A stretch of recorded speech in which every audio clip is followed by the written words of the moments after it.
Okay, so you have your two edge pieces. They consist of one side like this, which is the outer skin of the bridge, and then a piece like this, which is going to make the inner skin. So basically the road deck is going to go in here. Now there's a two-step process to this. Do the outside pieces, which are these bits, first and let them dry, and then do the inner frame. So probably the easiest way to do this is to take the thin bead of glue, run that down here. Now both of these pieces are mirror images of each other, so you shouldn't need to worry about lining it up. So what I'm going to do is just force it down. Now a little bit of glue on the top there, just going to run my finger over it. Now the next bit here is just want to make sure that the pieces line up really closely together.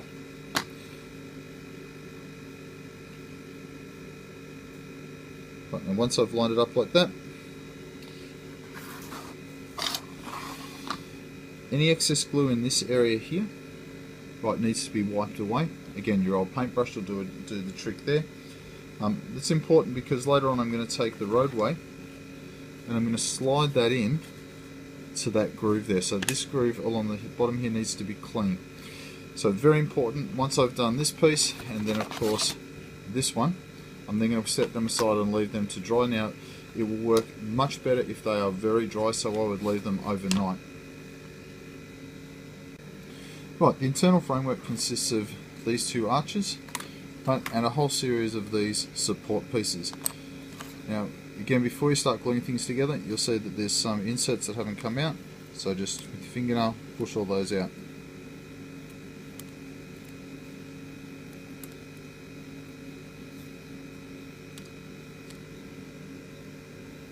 This is fairly straightforward. Wherever there's a groove or a hole in here, you need to put one of these. So for example, you've got these two, this one here.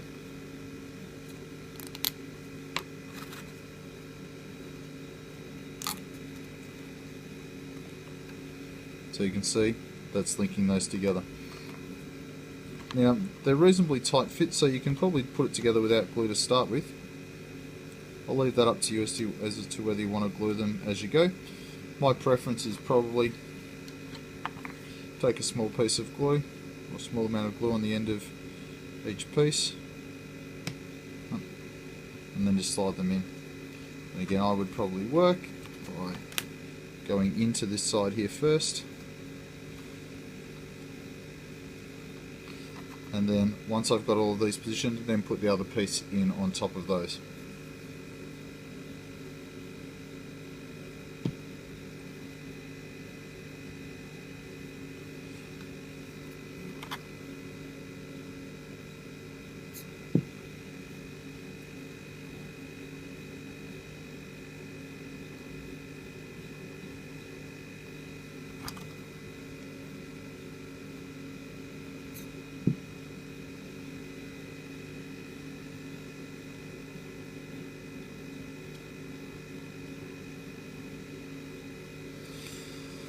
These pieces that are on the bottom and on the top can be put in after the whole thing's put together. These ones, these internal pieces here and here, need to be stuck in first. So probably your best preference is to start with these 6 pieces here, get the two sides together, and then insert the other pieces.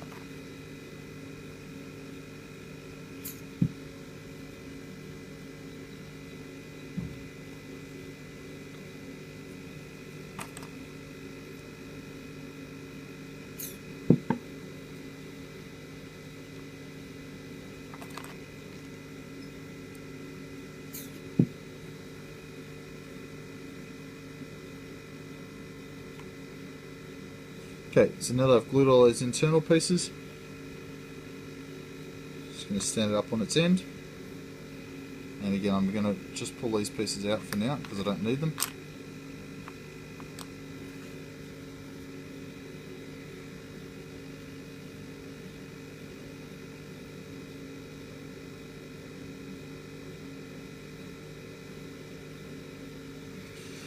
All of this here inside the model is going to be completely hidden, so you can be fairly sloppy with it.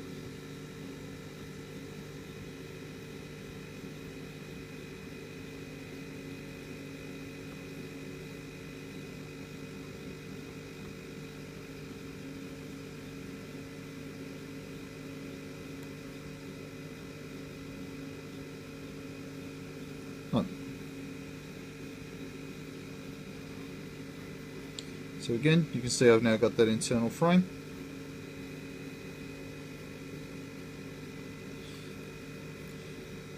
Then wherever I've got those joins on the top,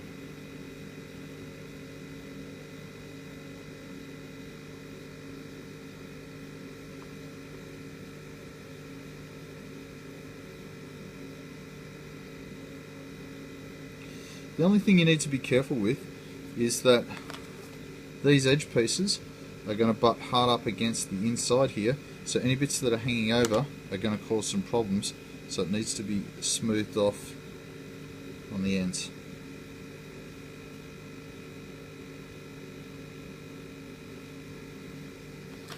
Okay, so just come along with my top pieces.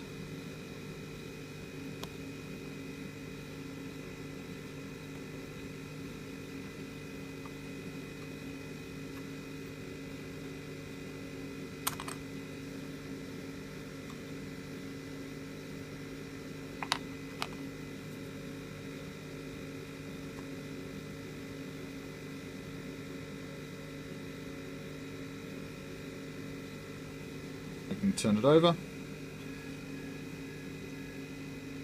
and it's all the pieces on the top.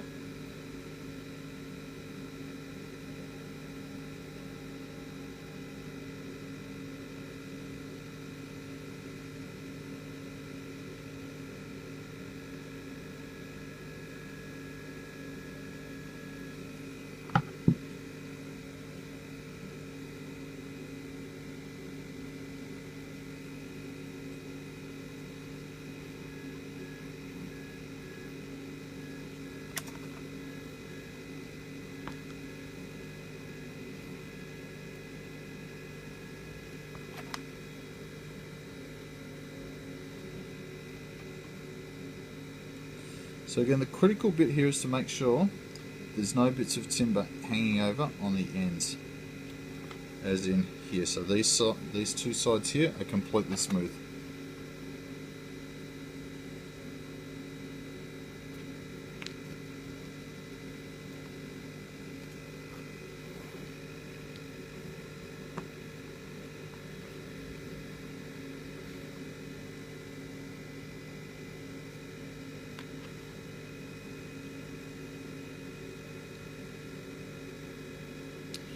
Alright, so once I've got that in, I'm just going to flip it over, make sure I haven't got any large amounts of glue bubbled up on the side, put this piece back in. Right, and I'm now going to leave that to dry, and again, we're leaving these edge pieces to dry for 24 hours, I would leave this to dry for 24 hours as well. Okay, just to show you, so we're assuming that it's now dry. You see mine isn't, but to give you an idea of how it works, this piece here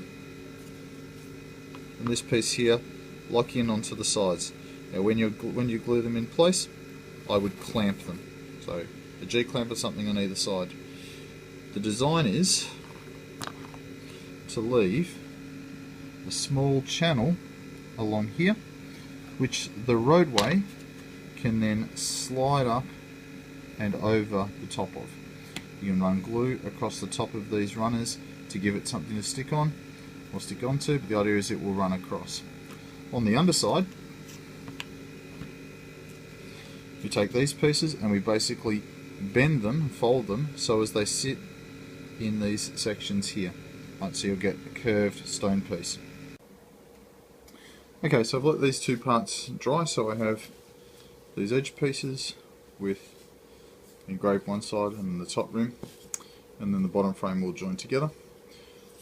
Now what the plan is just to put glue along this side and this side, clamp these two pieces in, allowing enough space here, an even channel all the way across, equal separation here and here, which will then, when the whole thing is finished, allow me to slide the top area of the bridge into it. Okay, so grab some glue.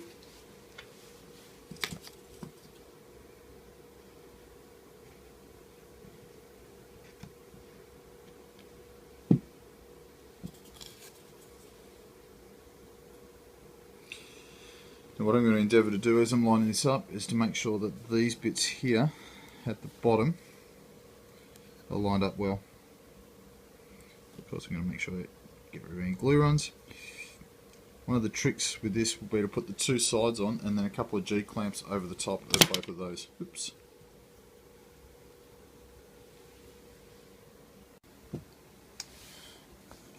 So you can see I've glued it and I've allowed the gap that runs all the way along here.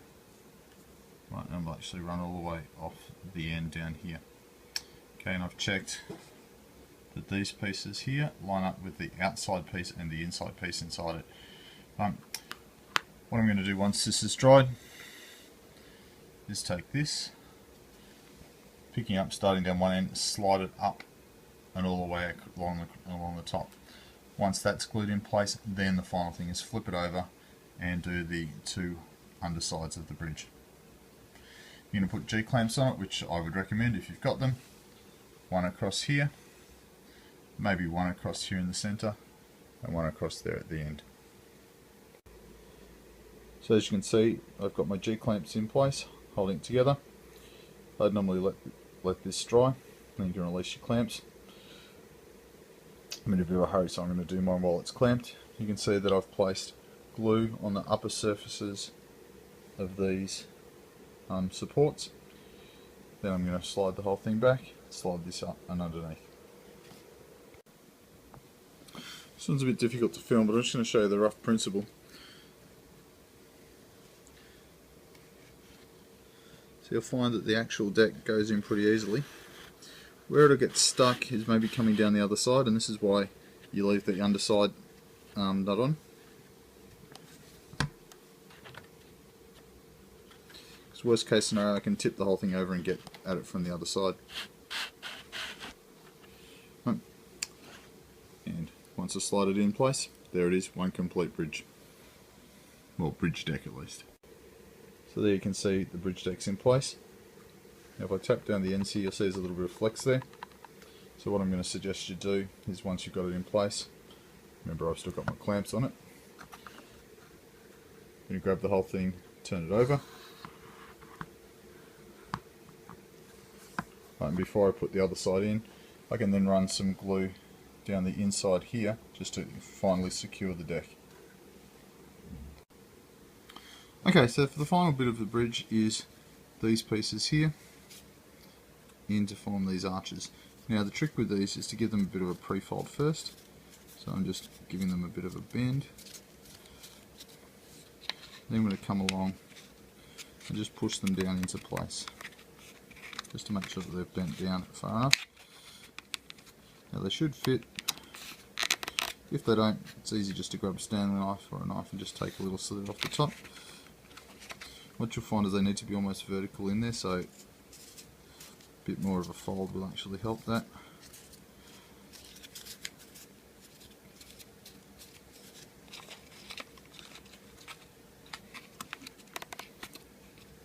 And then finally, in terms of securing them, glue along each of these and just push them down into place.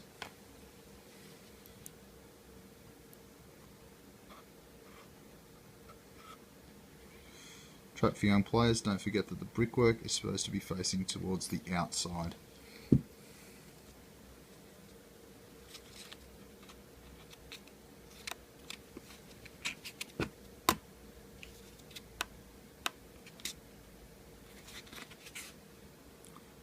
And there we have it. Okay, looking at Battlefield Accessories double arch stone bridge. It's engraved sides, 28mm miniature.